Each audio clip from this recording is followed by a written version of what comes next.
Hey guys, this is Anime Ball Z here, and today we are going to be doing the 6th and final part to What If Goku Had the Monkey God's powers. Please like the video if you haven't already and subscribe, it's totally free and you can unsubscribe whenever you want. There's nothing much else I'd like to say in the intro, so without further ado let's get into the video. Slick talker since a jet. Winter time, all the time, ooh, yeah. Look at the way that I move, swag. Disrespectful and I'm rude, okay. I had cocaine in the school. Goku clashes straight with Frieza and starts wrestling with him. They tussle for some time and Goku catches him with a mean strike with his Garda straight to the jaw. Vegeta rushes in from beside him and crashes his knee straight into his chest, launching him into the air. Frieza remains alert and perceptive, looking ready to intercept any more attacks that come his way. Gohan launches a full-on Masenko beam from behind him, forcing Frieza to throw himself off course so he's not destroyed in the blast. As he forces himself out the way though, Goku charges straight for him and swings his mace back as far as he can. This gives him the chance to unload with the most powerful shot that he can throw. He utilises his growing rage and despair to fuel this vehement swing, screaming as he does so. The collision is bomb-like and leaves Frieza with a ringing sensation in his ear.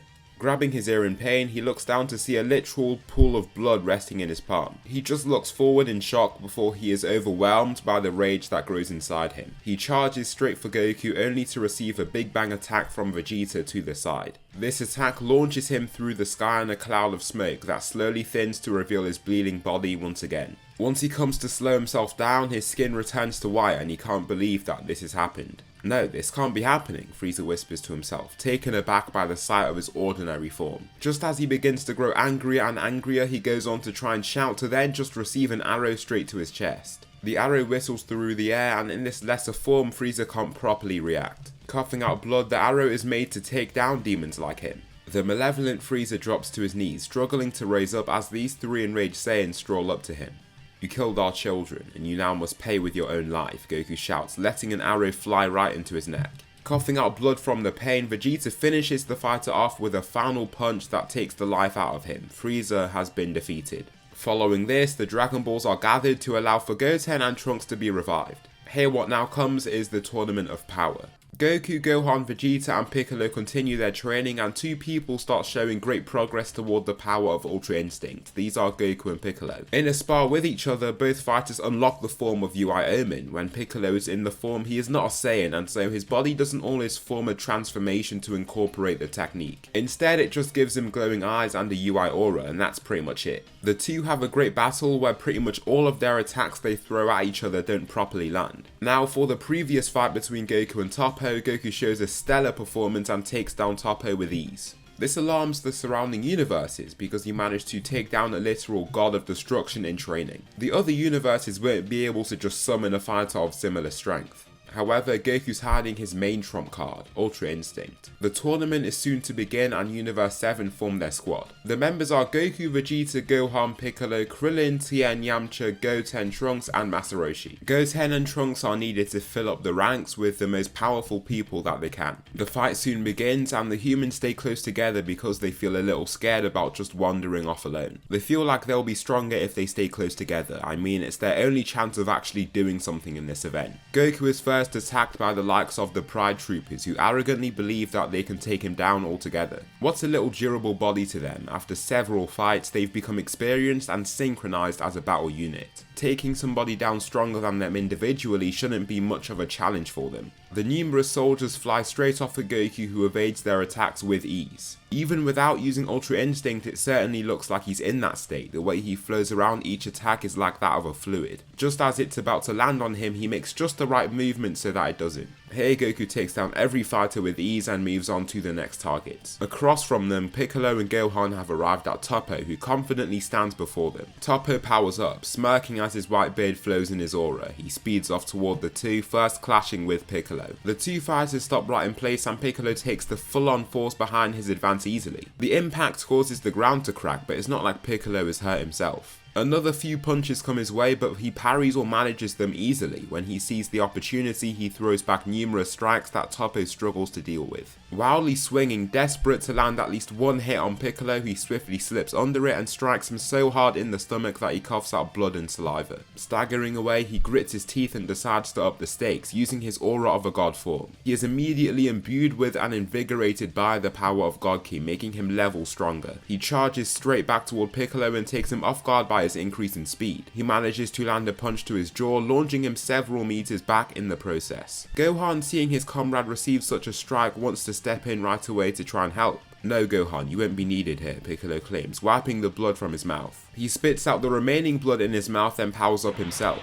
His antennae lift and he enters his own Super Namekian god form. Now enhanced by God Ki as well, the tables have turned back in his favour before Toppo even had the chance to take advantage of that. Toppo charges forward in a forceful advance that could topple almost anyone that wouldn't expect it. He hurls forward his fist that is surrounded by a crackling aura of Ki. Piccolo throws the strike down in a flowing manner before landing a punch straight to his face, followed by a whipping hook to his body. The strikes cripple him significantly and Piccolo does not relent with his beatdown. He continuously strikes Toppo with everything that he has, asserting his dominance as the superior fighter. His adversary once had confidence, but all that he feels now is defeat and despair. He has several broken bones from Piccolo's brutal assault and coughs blood as he retreats. Piccolo leaps straight into the air and performs an extravagant flip before slamming the sole of his shoe straight into Toppo's stomach. This is all that he needs to send him right off the ring. "What a useless group of warriors," Vegeta says, kicking the likes of Kale out the ring before she even has the chance to begin using her berserk state. "I was hoping for a greater match," Vegeta says, before he then eliminates another opponent that he sees in the vicinity.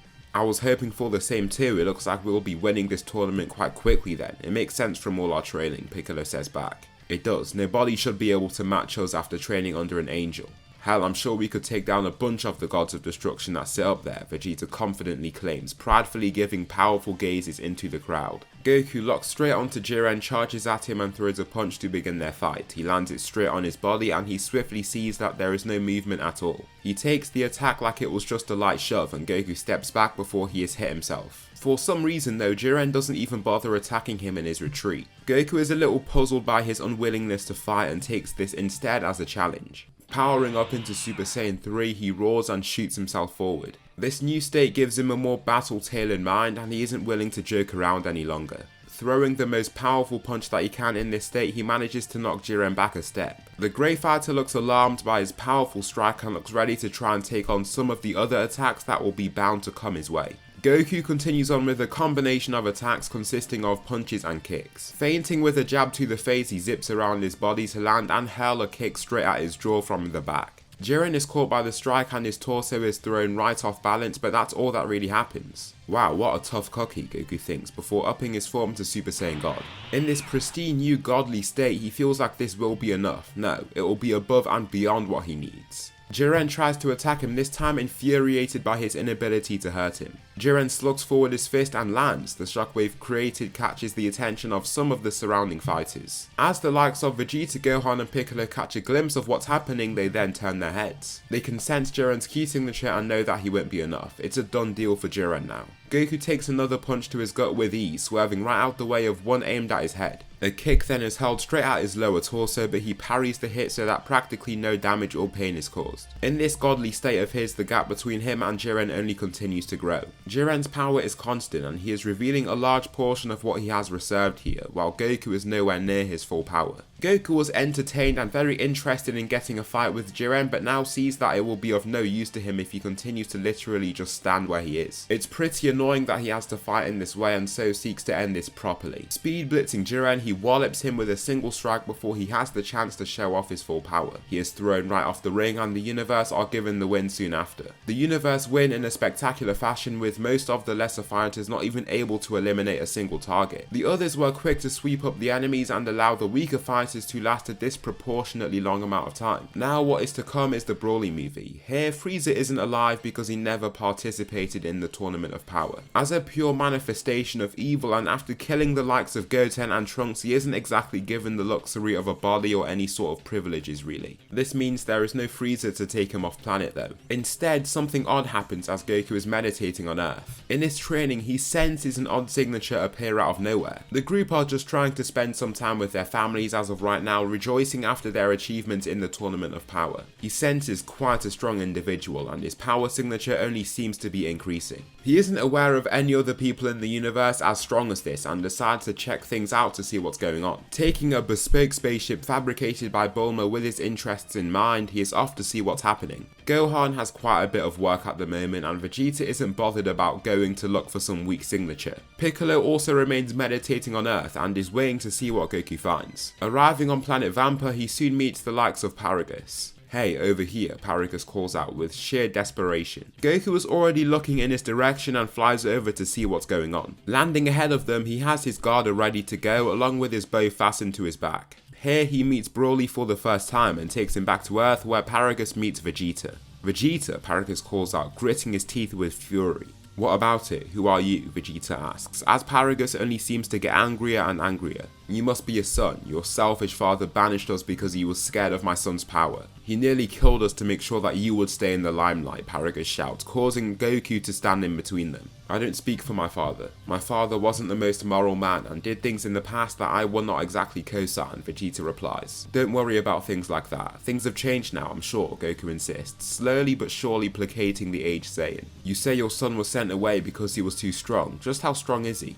Minutes later, Vegeta stands ahead of Broly, who doesn't really look that willing to fight. Suddenly, he speeds off toward the burly fighter and lands a kick straight to his stomach, launching him back. Broly heaves and coughs from taking that hit, and Paragus looks annoyed by his son looking so crippled from that single strike. "Don't stay down, fight back, Broly," he calls out. Broly shouts and charges straight at Vegeta. He throws a full power punch, but Vegeta steps beside this attack to strike him straight in the abdomen. He then uppercuts him, throwing his head all the way back. Finally, with Broly's eyes taken off him, he charges a ki blast and slams it into his chest. Broly ends up slamming into a rocky mountain beside them, and Vegeta remains there ready to see him return. "Why doesn't he transform? I don't want to just fight using our base forms," Vegeta says. "Transformation. Broly lost his tail and he can only use the power of Uzaru in his humanoid state, but it makes him go berserk. He'll lose himself," Paragus replies. "No, Super Saiyan," Vegeta says, turning to Paragus. "Super Saiyan, like the Saiyan of legend, he exists." Vegeta can't help but give off a mischievous smile before looking back to an advancing Broly. "Watch for yourself." Flying straight over Broly and into the sky, the Goliath flies right after him with a shout. Vegeta stops in flight and begins shouting, with the initial outburst of air stopping Broly in place. He continues to grow and grow his strength until it happens. The transformation into Super Saiyan. Paragus' eyes along with Broly's are wide with shock as they watch this happen. "He's the Super Saiyan. Prince Vegeta claimed the title of the legendary Super Saiyan," Paragus shouts, placing his hands on his head as he can't believe it. Goku just chuckles upon seeing him so awestruck and stays silent since he doesn't want to ruin Vegeta's fun. He will have all the time in the world later to be told everything about their countless transformations. Broly's initial strike doesn't even make Vegeta move, and he hurls him into the ground with a single punch. Broly struggles to compete against Vegeta and soon ends up using his Ikari state. In his Ikari state, he has become so strong that he ends up beating up Super Saiyan Vegeta. This is certainly a sight for the others, and it did take him a long while to catch up to his power though. Unwilling to accept his inferiority, he enters Super Saiyan 3 and swiftly throws Broly to the ground where he keeps him restrained. The fight is called off soon after because they can clearly see that Broly has lost control. A firm hit on the head knocks him out and reverts him to his base form, and that's all they need right now. Following that, Broly begins training with the crew and makes astounding progress. They immediately see that his control is literally non-existent and don't want to give him all their resources like God Ki and things. He already has a lot of power himself, and all they need to do is get him to harness that power. Once he does that, he can then move on to bigger and better things. Goku on Earth with the other Saiyans is preparing to head back to Beerus' planet where he can continue his training, but as he is holding his Garda and just admiring it, he sees somebody flying straight toward him in a spaceship. Holding onto his Garda, he sees this person emerge from the ship and is Meris. "Greetings Goku, I mean no harm and just want to have a conversation with you," Meris says. "Alright then," Goku says, a little anxious but understanding nonetheless. He then explains the threat of Moro and how the prisoner is a great threat to the universe now that he's free. Goku agrees to go along with him to see what's happening, and the others follow along with him too. These people are Piccolo, Vegeta and Gohan, and they want to make sure that they have sufficient firepower because anything could happen really. From what Meris has told them about Moro, he is pretty evil in nature, so his arrows might be more crippling to him. However, Moro's not a demon, so nothing will actually happen. He hopes that that his Vijaya bow makes this battle a very seamless experience, and they arrive on New Namek to meet him there. Goku reveals his bow and places 3 arrows on the string, walking toward the magician. Wow, are we not going to at least welcome each other before fighting? Where are your manners? Moro asks. From what I've heard, I'm not the only person without manners out of the two of us, Goku says, readjusting his grip on his bow and the 3 arrows. Maybe you're right, Moro says, before blasting off toward Goku. In his advance, Goku enters Super Saiyan 3 and shoots off the 3 arrows right away. The ki-enhanced arrows whistle through the air and slam straight into Moro's torso, shredding through his aged flesh. The arrows remain wedged deep inside his body and he coughs out blood from the crippling wounds he receives. It's not like he's a demon, so these arrows aren't dealing any more damage than normal. However, just because they can pierce his skin and reach so deep into his body, they are still very lethal. Moro is not a demon, and so these wounds do not kill him, but many more keep coming, and soon his torso has more than 12 arrows deep inside it. He coughs out blood and drops down to his knees, trying his hardest to rip the arrows from his body. He grabs them and rips them out one by one, while globules of energy start soaring into his body. As this happens, the open wounds seal soon after. Goku does not like the look of what's happening here, and soon feels his own energy being taken. He fires off numerous arrows straight at Moro, and Super Saiyan 3 is all that he needs. The several waves of arrows wedge deep into Moro's decrepit frame, even cutting through his neck and vital organs. Even after absorbing energy, Moro cannot continue. After this brutal assault, the Planet Eater falls onto his back, lifelessly looking at the sky. Well, that was very anticlimactic, Vegeta says, watching Moro's motionless body. I was expecting him to be at least a little bit stronger. Oh well, Piccolo says, also disinterested. Goku just throws his bow back onto his back and the Saiyans return to Earth shortly after. Merit is more than grateful for their help and is dumbfounded by Goku's strength. He thought that all of them would need to give it their all to take down the likes of Moro, but it does seem that spending all that time in prison withered away his magic power. Soon after, Granola gets his wish to become the strongest in the universe, only being granted a half-year left of his life in the process. He surpasses even Goku as the strongest, but that doesn't mean he could contend with his divine mace. The Heaters manipulate the Saiyans into approaching Granola as if he's the villain and arrive at Planet Cereal. Gohan, Vegeta, Goku and Piccolo fly in a 4, all with their backs to each other as they scan the surroundings. Piccolo and Goku have now become even more proficient with their use of Ultra Instinct. They now take this as their first chance to show that off. A blast soars toward Goku, but his body flips right over it while Piccolo's head dips down to evade it. A few more blasts head their way and Goku smacks away the final one using his divine mace. Soon after, Granola reveals himself and soars toward the 4 fighters. Goku readies himself, entering Super Saiyan 3 as he firmly grips his Garda. He drops past a swing at his face, slamming his Garda straight into his open abdomen. Even with the signature shockwave of his mace, Granola doesn't grimace or look at all concerned about the attack he has just received. Piccolo takes him off guard with several piercing special beam cannons, but his base form is too weak. The cannons aren't penetrable enough to pierce through his flesh and skin, leaving just minor irritating bruises on the palm that he uses to block them. But this surprises the crew because they've managed to find yet another fighter out of nowhere that contends with their strength. For most of the foes that had done so previously, they were already long defeated and they've already grown past the previous versions of themselves at those points in time. Goku looks a little interested in the fight they're about to receive, and so does everyone else. Gohan arrives by his father's side, powering up into his own Super Saiyan God form along with his father. The father-son duo race forward, with Gohan shooting Piccolo's Masenko straight at the fighter. His eyes are too precise, as he can process and work with the sensory information he receives in almost an instant. After flying over the Masenko shot in his direction, he then blocks the mace attack that Goku subsequently throws. This doesn't make him a complete god though.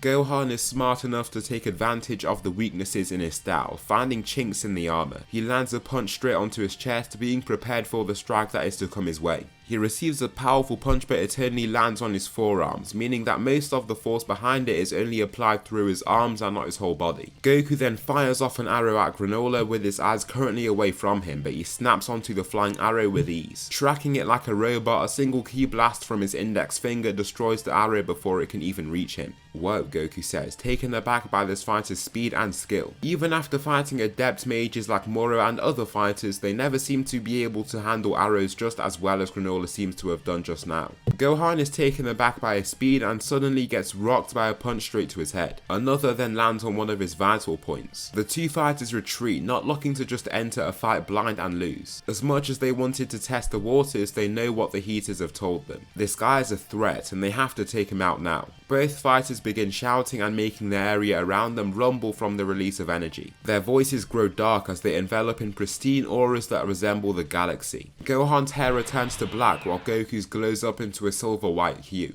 Goku, now in mastered Ultra Instinct, stands beside his son that now utilizes the power of Ultra Instinct Omen. "You two haven't got long before it's our turn. I'm not even giving you a second more than we agreed," Vegeta shouts. Goku and Gohan zoom forward, with Goku taking the lead with his much faster flight. He almost phases in and out of reality, appearing right behind Granola in a flash. He can track him somewhat though, and catches Gohan's fist that was hurtling toward him. Goku cocks back his mace and swings it straight toward Granola, landing a clean shot straight on his ribcage. A perfect strike, Granola is launched forward while Gohan's body must use its Ultra Instinct abilities to duck under him. A stream of droplets of blood are left to follow him as he is thrown forward tens of meters in only a fraction of a second. Granola is puzzled for a second but then fades into nothing. From below, the real Granola reveals himself and launches an intense beam of red ki from his right index and middle fingers. The blast is aimed straight for not just Goku but one of his vitals as well. The attack is too obvious though, as his body manages to move itself just enough so that the blast scrapes past the outside of his arm. It causes some damage, leaving a sizable wound on his shoulder, but that's all it does. No lethal damage is caused. Granola continues the battle and aims for Gohan first. Extending his arm straight at him, his nimble and flowing body makes it almost impossible for his hand to reach him. In that same movement, he knocks his outreached hand to the side in the form of a parry. Granola continues to charge forward like a mindless beast, only to see Goku slip past Gohan in his retreat. Swinging his mace upward and into his right ribcage area, there is a loud crack and scream from Goku hitting the mark. "I swear he always does this to make us watch him win," Piccolo says, annoyed. To them, it looks like they won't be getting a chance to fight. Granola is down. He coughs out blood, holding the side of his body in agony as the side of the ribcage that received that attack is now shattered. He continues to just bleed profusely, coughing out alarming volumes of the substance while lightly holding onto his broken ribs. This entire attack has just puzzled Granola though. He explicitly wished to become the strongest fighter in the universe, but still he's been injured so greatly. "How? I wish to be the strongest," Granola whispers to himself, catching Goku's attention. "What did you say?"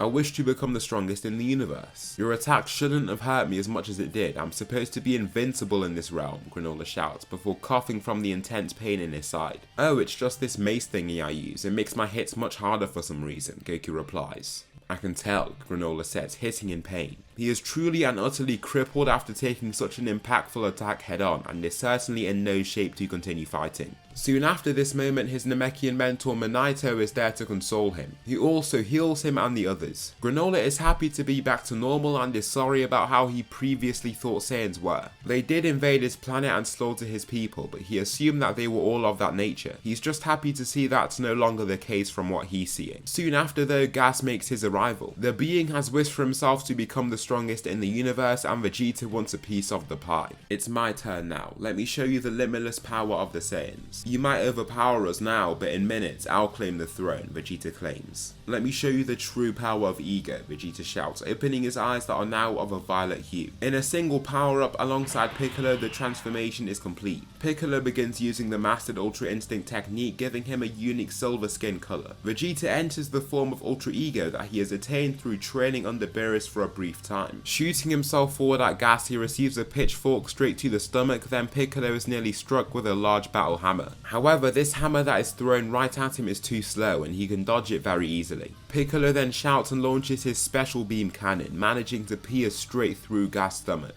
Piccolo took down Raditz with a mere prototype of the technique while being much weaker than him, and has now refined the technique over decades since that point. So even if Gas is stronger than him, Piccolo's technique can do the job.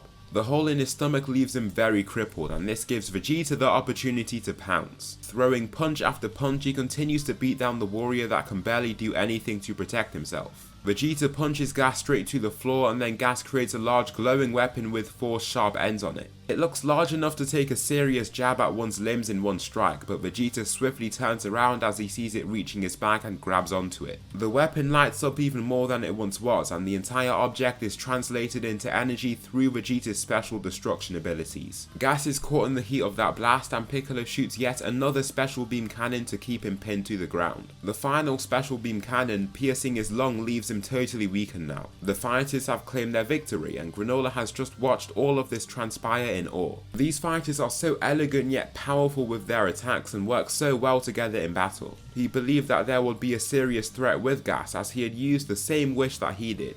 However, with Goku and his friends, they managed to keep the upper hand. The Heaters are forced to flee before anything else can happen to them, and Granola just thanks the group so sincerely for their contributions. Goku gives a thumbs up back to him with a smile, while Gohan smiles back. The other two fighters are too stuck up to break their serious warrior-like demeanors. However, they are still secretly pleased to hear such a compliment about themselves. With the end of the Granola saga, Frieza is not alive to have been training in any sort of room of spirit and time. This means that there is no emergence of Black Frieza. So the group are able to peacefully return back to Earth, finishing yet another day at the office. So that will conclude what if Goku had the Monkey God's powers. Please tell me something you liked about this what if or something that I should improve on for the next one. Thanks so much for watching and I'll see you in the next video.